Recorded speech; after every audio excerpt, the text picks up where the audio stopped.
할렐루야. 아멘. 2020년 새해 두 번째 주일을 맞았습니다. 제가 질문을 하나 드려보겠습니다. 좀 질문이 이상하게 들릴 수도 있습니다. 예수님의 반대말이 무엇이겠습니까? 이게 무슨 말도 안 되는, 그러니까 질문 자체가 형식의 말이 안 되죠. 하지만 일부러 그렇게 좀 표현하고 생각해 보았습니다. 사람 이름에 누군가 어떤 존재에게 반대말이라는 것이 말이 안 되지만 예수님의 반대말이 무엇일까? 오늘 본문 에베소서 4장 본문에 입각해서 이렇게 표현해 볼 수 있습니다. 세상에 떠밀려 다니는 것, 이게 예수님의 반대말이다, 이렇게 표현할 수 있습니다. 사실은 조금 더 말이 되게 표현하자면 예수님을 믿는다는 것의 반대말이 무엇인가, 이렇게 표현하는 것이 더 맞을 수 있습니다. 예수님을 믿는다는 것과 반대되는 자리가 무엇이냐 하면 바로 세상 속임수에 빠져서 세상 물결에 휩쓸리고 이리저리 떠밀려 다니는 것, 이것이 예수님을 믿는다는 것과 정반대의 자리에 있는 것입니다. 하지만 저는 예수님의 반대말이 무엇일까 이렇게 표현을 해보았습니다. 왜냐하면 이제 오늘 말씀 전체를 통해 말씀드리겠지만 우리의 모든 것 그 자체가 예수님에 대한 무엇이 아니라 바로 예수님 그분 자체이기 때문에 한번 이렇게 생각을 하고 표현을 해보았습니다. 지난번 말씀드린 대로 우리는 인생에서 늘 갈림길에 섭니다. 누구를 믿고 누구를 따를 것인가, 그 갈림길에 섭니다. 그리고 세상 대부분의 사람들, 아니 하나님의 은혜가 없었다면 우리의 모든 인류는 세상을 믿고 세상 말에 솔깃하여 세상을 따라가는 길, 그 길로만 걸어갈 수밖에 없었습니다. 다른 것은 알 수도 없고 알지도 못하고 보지도 못하기 때문입니다. 그런데 이제 하나님의 은혜 가운데 하나님의 독생자 예수님이 우리에게 나타나셨습니다. 그분이 우리를 불러주셨습니다. 우리를 만나주셨습니다. 그래서 우리에게 새로운 길이 열렸는데 바로 그것은 세상을 믿는 것이 아니라 하나님 아버지를 믿고 신뢰하는 길이요, 세상 말에 솔깃해서 따라가는 말이 아니고 하나님의 말씀을 따르는 길, 그 길이 우리에게 새롭게 열린 것입니다. 여기에서도 중요한 핵심되는 것이 바로 말씀입니다. 세상의 말을 듣고 따라가는 인생이 있는가 하면 하나님 말씀을 듣고 그 말씀을 따라가는 인생, 결국 갈림길에서 어느 쪽을 가느냐 결정적으로 갈라지게 하는 것은 어느 말을, 어떤 말씀을 믿고 붙잡고 따르느냐인 것입니다. 그래서 말이 우리 인생에서 중요합니다. 그리고 오늘 본문에서도 말씀이 우리의 삶의 중심이라는 것을 이야기하고 있습니다. 11절 말씀에 보시면은 사도, 선지자, 복음 전하는 자, 목사와 교사, 혹은 목사 곧 교사, 이렇게 표현할 수도 있습니다.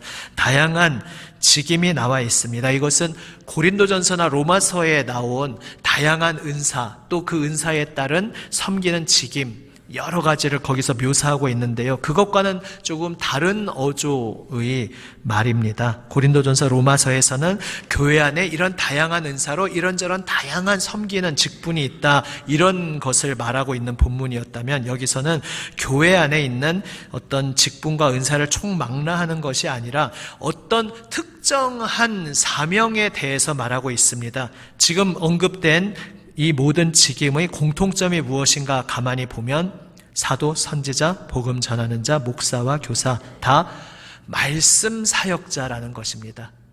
사도는 말씀이신 예수님을 직접 만난 자로서 그 예수님을 증언한다는 면에서 독특함이 있고, 또 선지자, 복음 전하는 자, 목사 곧 교사가 각자 처해 있는 상황, 일하는 활동 무대, 일하는 양식이 조금씩 달라서 이렇게 조금씩 다른 직임으로 표현이 되지만 결국 공통점은 말씀을 하나님으로부터 받아서 그 말씀을 선포하고 혹은 전도하고 혹은 가르치는 그러한 직임입니다. 이러한 직임을 교회 공동체에 주셨다 말씀하고 있습니다. 다시 말해서 하나님 말씀을 받아서 그 말씀을 온 성도들이 함께 듣고 배우고 깨닫고 새길 수 있도록 그 역할을 감당해 주어야 하는 말씀 사역자들을 공동체의 선물로 주셨다 말씀하고 있습니다. 이것은 다르게 말하면 결국 말씀 사역자를 주셨다는 것은 말씀을 주셨다는 것입니다. 왜냐하면 우리가 하나님을 믿고 하나님을 따르는 그 길에 늘 중심의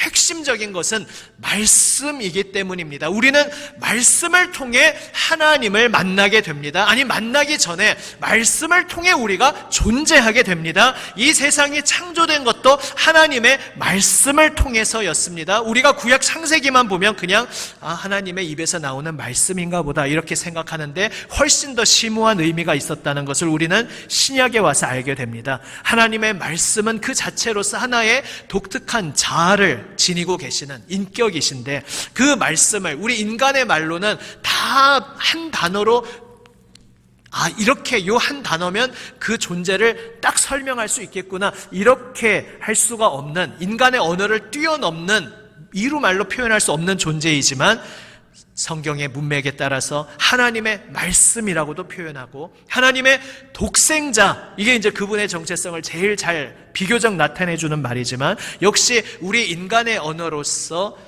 다 표현할 수가 없는 말입니다. 하나님의 독생자, 하나님의 말씀, 하나님의 지혜, 혹은 그 요한복음의 로고스라는 것을 우리말로 다르게 번역하면 하나님의 정신, 하나님의 이렇게도 말할 수 있습니다. 그런데 바로 아버지 하나님과 구별되는 자아를 가지신 분으로서 아버지 하나님과 영원한 사랑과 순종의 관계에 있는 독특한 분을 성경은 증언하고 있습니다. 그 말씀이 육신을 입고 사람이 되어 우리 가운데 오셨는데 바로 그분이 우리 주님 예수 그리스도이신 것입니다. 그래서 우리가 하나님을 알게 된 것도 말씀을 통해서입니다. 말씀이 육신이 되어 우리에게 오셔서 예수님이 우리를 만나 주시니까 우리가 하나님을 만날 수 있게 되었습니다. 우리는 어떻게 하나님을 볼 수 있습니까? 예수님을 보면 하나님을 볼 수 있습니다. 우리가 어떻게 하나님의 어떤 생각을 가지고 계신지, 하나님의 어떤 가치관을 가지고 계신지, 하나님이 무엇을 꿈꾸시고 무엇을 좋아하시는지 어떻게 알게 됩니까? 예수님이 무엇을 가르치시고 어떤 정신을 가지고 살아가시고 어떤 말씀을 하시는지를 보면 알 수 있습니다. 하나님이 무엇을 행하시는가, 하나님이 어떤 일을 하시는가를 알기 원하면 예수님이 무엇을 행동하는지를, 무엇을 행하셨는지를 보면 우리는 하나님을 알 수 있습니다. 우리는 말씀이 육신이 되어 오신 그 분을 통해 하나님을 알게 되었고 하나님의 생명의 품으로 그분을 통해 나아갈 수 있게 된 것입니다. 그래서 예수님을 따른 제자들에게 있어서 하나님을 믿는다는 게 도대체 뭡니까? 라고 물으면 사도들은 이렇게 대답했을 것입니다. 예수님을 가리키면서 저분을 따라가는 게 하나님을 믿는 겁니다. 저분이 가르치시는 것을 귀 기울여 경청하는 게 하나님 말씀을 듣는 거고, 저분이 행하시는 그 발걸음에 함께 동참해서 저분과 함께 행동하고 함께 살아가는 것이 바로 하나님과 동행하는 것입니다. 사도들은 이렇게 고백하였습니다. 그리고 그 사도들이 그 예수님께서 우리를 위해 죽으시고 부활 승리하시고 승천하셨음을 만방에 선포하고 그 소식을 우리도 받고 믿고 이 자리에 있게 되었습니다. 그런데 문제는 사도들은 어쨌든 육신으로 오신 말씀을 눈으로 생생히 보고 만져볼 수 있었는데 이 자리에 있는 우리는 육신으로 오신 그분을 보지를 못했습니다. 하지만 지난번 제가 베드로전서 말씀을 한번 나누었는데요, 거기에서 나와 있듯이 그 베드로가 편지를 쓰면서 말합니다. 그 성도들에게 너희가 예수님을 본 적이 없지만 그러나 그분을 사랑하는도다. 왜 보지도 못했는데 사랑하느냐? 바로 사도들이 예수님, 말씀이신 그분, 그 예수님의 말씀, 그 삶을 온전히 이어받아서 그분이 어떤 분이신지를 말씀으로 선포하고 그분이 어떤 삶을 사셨는지 말씀으로 가르치고, 그래서 그 사도들이 전하는 말씀을 듣고 가슴에 새김으로써 육신으로는 만난 적이 없지만 그 살아 꿈틀대는 말씀 속에서 예수님을 인격적으로 만난 것입니다. 그래서 그들은 사도들과는 좀 다른 모양으로 만났지만 그들도 나는 예수님을 만났습니다 고백할 수 있었습니다. 예수님을 만났더니 그분은 사랑할 수밖에 없는 분이었습니다. 내 온 생명을 바쳐 따를 수밖에 없는 나의 주님이십니다. 그것을 내가 깨닫게 되었습니다. 이렇게 직접 눈으로 보지 못했던 그 후의 제자들도 그것을 고백하며 예수님을 믿었던 것입니다. 그리고 그것은 우리에게까지 이어졌습니다. 우리도 육신으로 예수님을 보지 못했지만 말씀을 받았습니다. 그리고 그 말씀은 바로 성령께서 주셨습니다. 예수님의 그 모든 사명을 그대로 이어받으신 성령님, 또 다른 보혜사, 그 성령님이 임하셔서 하나님의 예수님의 말씀을 기억나게 하시고 예수님의 가르침의 의미를 다 깨닫지 못했던 것도 그게 이런 의미였구나 깨닫게 하시고, 그래서 예수님이 가르치셨던 모든 것을 깨닫고 기억하며 사람들에게 또 전할 수 있도록 성령께서 역사하신 것입니다. 그래서 우리는 육신의 눈으로 예수님을 지금 만나지 못하고 있으나 우리에게 찾아오신 하나님의 영, 성령께서 우리 가운데 거하시고, 그래서 우리가 성경을 펼쳐 읽을 때에 성령이 인도해 주시지 않으면, 가이드를 해주지 않으시면 이게 무슨 말인지 알 수가 없으나 성령께서 인도해 주시고 가르쳐 주심으로써 이 속에서 그냥 글자가 아니라 활자가 아니라 생생하게 살아 움직이고 내 마음에 문을 두드리시고 음성을 건네시는 예수님을 실제로 만날 수 있게 되는 것입니다. 그래서 사도들도 그러했고 그 뒤를 이은 바로 우리들도 그러했고, 우리가 하나님을 믿는 우리의 신앙의 여정의 중심에는 늘 말씀이 있는 것입니다. 말씀을 듣고 그 말씀 속에서 말씀이신 예수님을 실제적으로 만나고, 그래서 말씀이신 예수님을 따르는 것이 바로 우리 신앙의 본질입니다. 그래서 오늘 에베소서 4장에서 말씀 사역자에 대해 이야기하고 있는 것입니다. 하나님께서 왜 말씀 사역자들을 우리 공동체에 주었는지 아는가 이야기하면서, 그것은 다시 말해서 왜 말씀을 우리 공동체에 주셨는지 아는가 질문하면서 그 이유를 12절에서 말씀하고 있습니다. 12절 다 같이 다시 한번 읽습니다. 이는 성도를 온전하게 하여 봉사의 일을 하게 하며 그리스도의 몸을 세우려 하심이라. 아멘. 그냥 평면적으로 1, 2, 3 나열한 것처럼 얼핏 보면 보일 수 있지만은 사실은 이제 원어를 보면 그냥 영어 성경 정도만 보셔도 그 구조를 보실 수 있습니다. 이것은 사실 논리적으로 깊이 연관되어 있는 것입니다.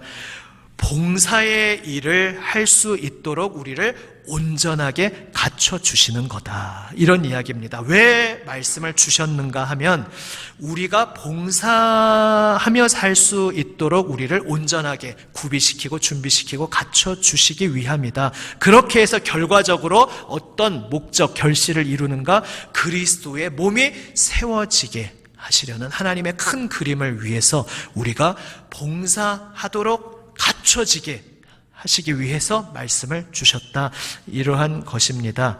일부 예배 때 여기서부터 좀 자세히 했더니 너무 길어지더라고요. 조금 줄여서 짧고 굵게 한번 나눠봅니다. 결국 이것은 뒤에 이어지는 본문과 연결이 되는데, 말씀을 받아서 봉사의 일을 한다는 것이 그러면 어디서부터 비롯되는가? 그 뿌리가 무엇인가?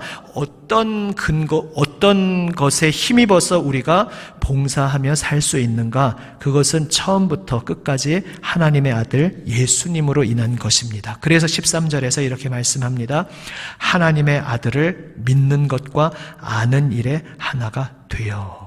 앞에 제가 길게 말씀드렸던 것이 바로 이 한 구절을 말씀드린 것입니다.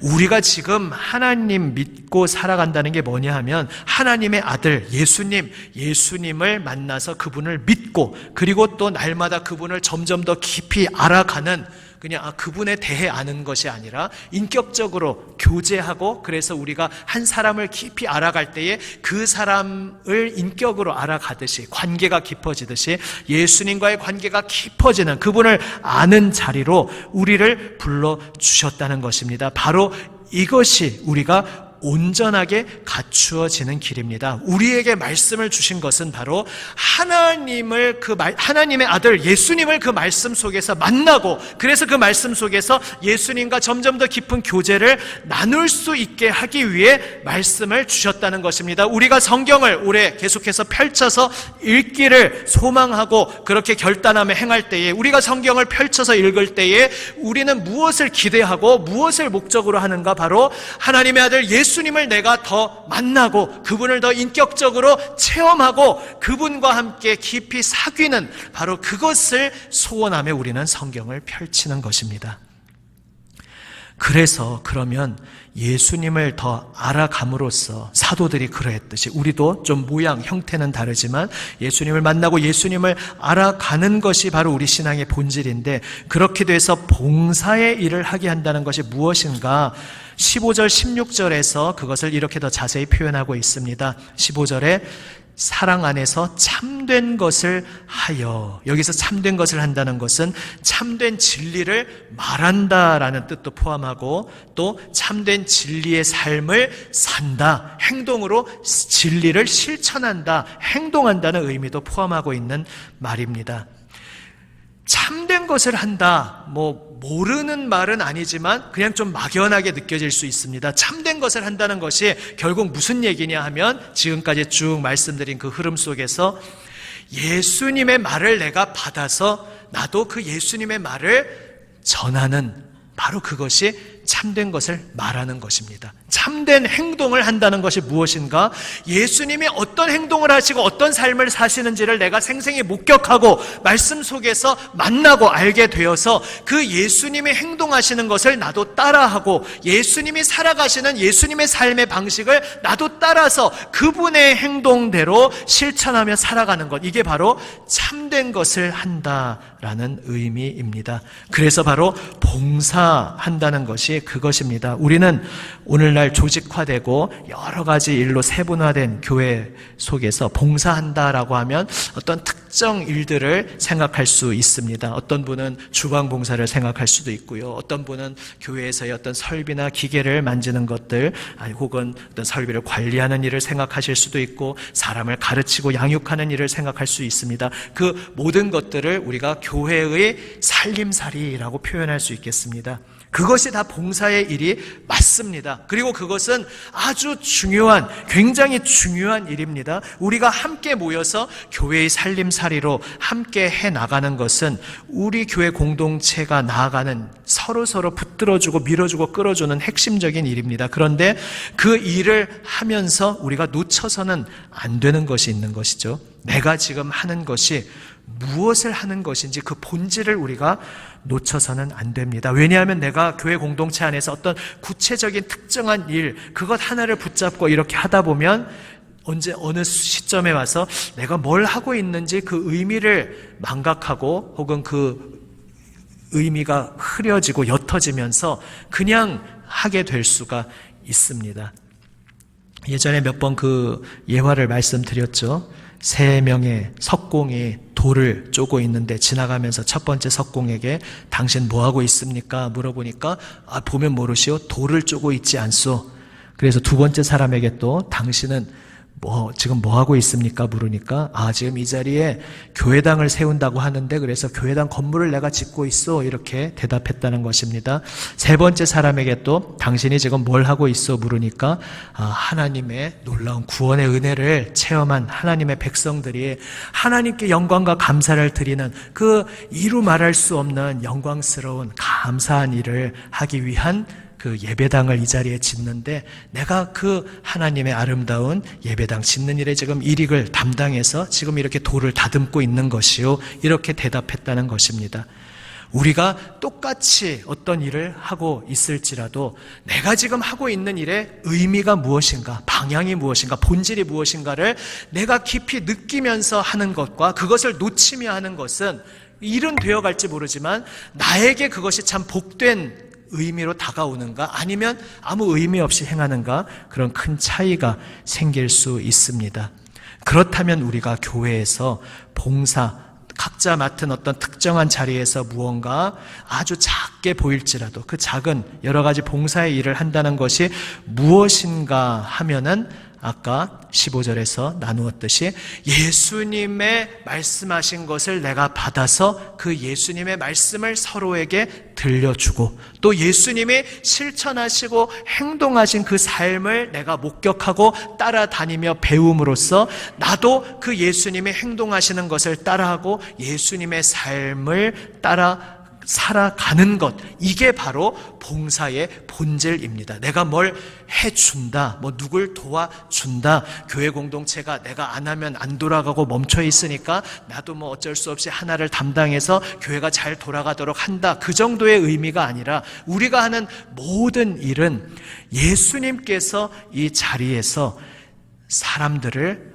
끌어안아 주시고 격려하여 주시고 일으켜 주시고 죄악으로부터 건져서 오직 빛을 향해 가도록 새롭게 하여 주시면서 함께 새로워진 마음, 새로운 삶으로 하나님 부르신 그 사명의 길을 걸어갈 수 있도록 서로 손잡고 격려하고 끌어주고 밀어주면서 밥도 짓고, 부활하신 예수님도 제자들을 위해서 밥을 지어주지 않으셨습니까? 요한복음 21장에 예전에 말씀 나눈 적 있습니다. 내가 지금 오늘 밥을 하는 것은 바로 사랑하는 제자들을 위해 밥 지어주셨던 그 예수님의 밥 짓는 일을 내가 이어받아서 하는 것이구나. 그렇게 내가 하고 있는 일 하나하나가 예수님이 우리를 사랑하셔서 나를 만져주시고 끌어안아 주시는 그 일에 내가 함께 따라하고 있는 것, 예수님의 일을 함께 하고 있는 것이라는 사실을 우리는 기억할 필요가 있습니다. 결국 봉사는 그렇기 때문에 선택사항이 아닌 것입니다. 나에게 뭔가 여건이 좀 더 갖춰지면 그때 하겠다.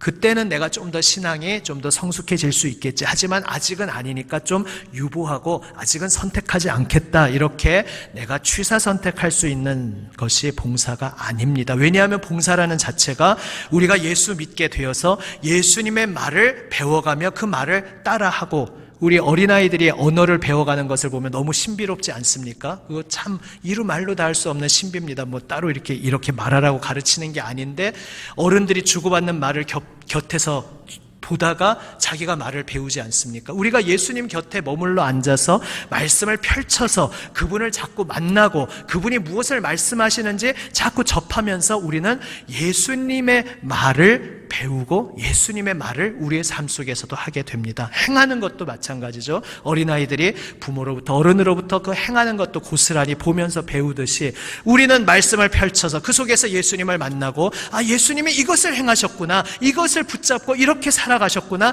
이것을 계속해서 깨달으면서 예수님의 행하시는 행동을 내가 보고 목격하고 따라하면서 예수님의 삶을 살아가는 것, 그것이 바로 봉사의 본질입니다. 그래서 봉사는 취사 선택이 아니고 우리의 생명 그 자체입니다.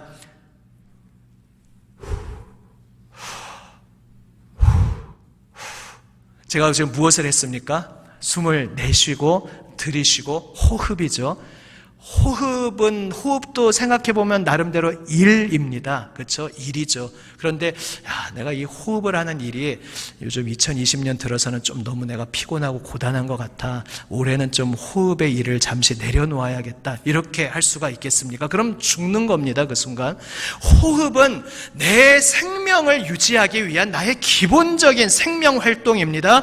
예수님을 믿고 예수님을 만나게 된 사람은 예수님의 말씀을 배워서 말하도록 부름받은 존재고 예수님의 삶을 따라 살도록 부름받은 존재이기에 봉사한다는 것은 교회 공동체 안에서 꼭 어떤 특정 역할을 맡아서 무엇을 하는 것만이 아니라 교회 공동체 안에서 서로를 돌보는 아주 하찮게 보이는 작은 일이라 할지라도 내가 누군가에게 힘이 되고 보탬이 되는 작은 일부터 시작해서 공식적인 일이든 비공식적으로 나에게 주신 어떤 감동의 마음으로 내가 실천하는 일이든 그 작은 일이든 또 흩어져서 우리의 삶의 현장에서 그 속에서 내가 이 직장에서 나의 이 삶의 자리에서 가정에서 예수님이라면 어떻게 하셨을까? 그냥 내 머리를 굴리는 게 아니라 성령께서 인도하시는 그 인도를 따라서 예수님이 이 자리에서 어떻게 행하셨을까? 바로 내 삶의 모든 흩어진 자리에서 예수님의 말씀을 배우고 예수님의 행동을 배워서 예수님의 말을 하고 예수님의 행동을 따라하는 그 모든 것들이 바로 봉사의 삶이고, 그래서 그것은 호흡처럼 우리가 살아가는 기본적인 우리의 생명 활동이라는 사실을 오늘 이 새해를 시작하며 다시 한번 기억하는 우리 모두가 되시기를 바랍니다. 저는 못해요 라고 말했던 모세, 기드온, 성경의 많은 인물들을 보면서 그 위대하게 쓰임받은 인물도 다 나와 똑같은 그런 심정이었구나. 그것이 참 위로가 되지 않습니까? 그러나 그렇게 나는 못해요 라고 뒤로 빼는 두려움으로 주저앉아 있던 그들을 하나님께서는 집요하게 끝까지 설득하시고 두려워 말아라. 왜냐하면 내가 너와 함께 하겠다. 너의 능력으로 하라고 한 적 없다. 내가 나의 권능으로 일하겠다. 너는 다만 나를 따라오기만 하여라. 너의 모든 것을 나에게 맡기기만 하여라. 그러면 내가 너를 붙잡아주고 너를 통해서 내가 일하겠노라. 내가 역사하겠노라.